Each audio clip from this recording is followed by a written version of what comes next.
Hello everyone and welcome back. Now let's solve this question. We are told f is continuous on minus 6 less than equal to x less than equal to 12.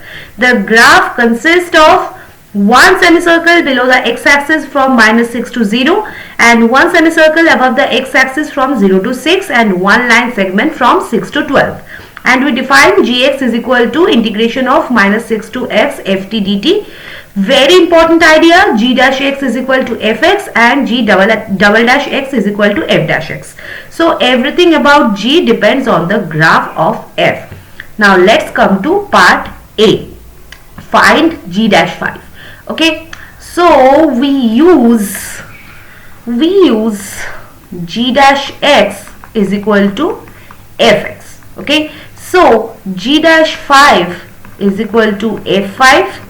Now look at the graph. From 0 to 6 we have a semicircle above the x-axis and the semicircle has center at 3, 0 and radius at 3. So the equation would be y is equal to root over of 9 minus x minus 3 whole square.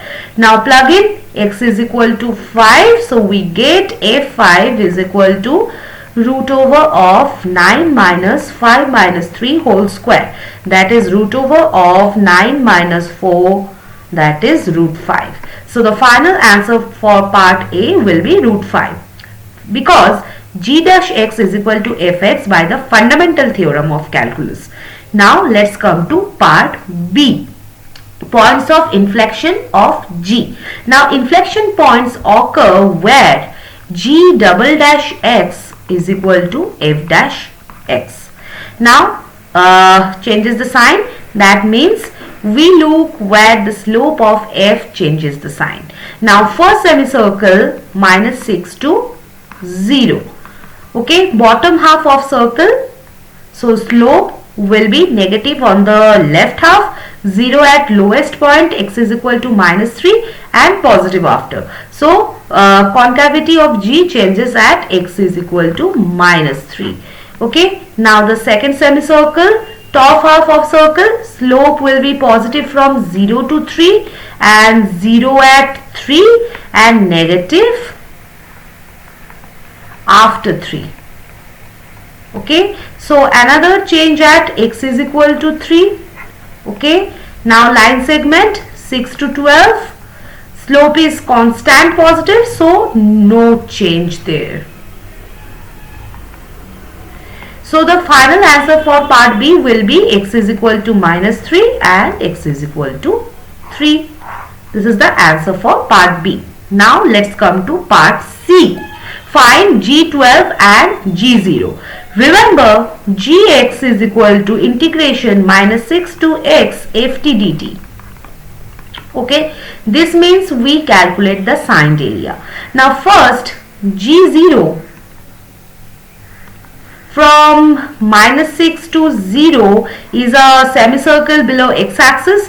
So radius is 3 and the area of full circle is pi r square is equal to 9 pi. Half circle 9 pi by 2. Since it's below x-axis, so g0 is equal to minus of 9 pi by 2. Okay, now g12. Break into pieces from minus 6 to 0, that is 9 pi by 2 minus 9 pi by 2. From 0 to 6, semicircle above axis, that is plus 9 pi by 2 and this cancel, so the area so far is 0. Now from 6 to 12,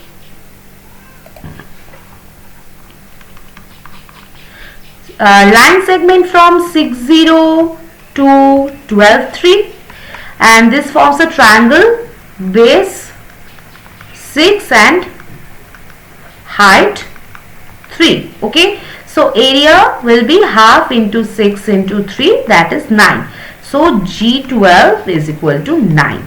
So the final answer for part C, G0 is equal to minus of 9 pi by 2 and G12 is equal to 9. This is the final answer for part C. Okay. Now let's come to part D, absolute minimum of G. Now to find the absolute minimum on closed interval, we check the critical points and the end points. Okay, now critical points occur when G dash x is equal to fx is equal to 0. Now from graph, zeros at x is equal to minus 6, 0, 6. Now evaluate G at important points. So we already know G minus 6 is equal to 0. G0 is equal to minus 9 pi by 2.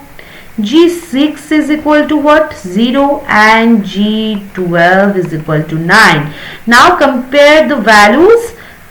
Minus 9 pi by 2 is near about 14.14. So that is the smallest. Okay. So the final answer for part D will be x is equal to 0, because G0 is the smallest value on the interval. Okay. So for part A, the answer will be root 5. For part B, the answer is minus 3 and 3.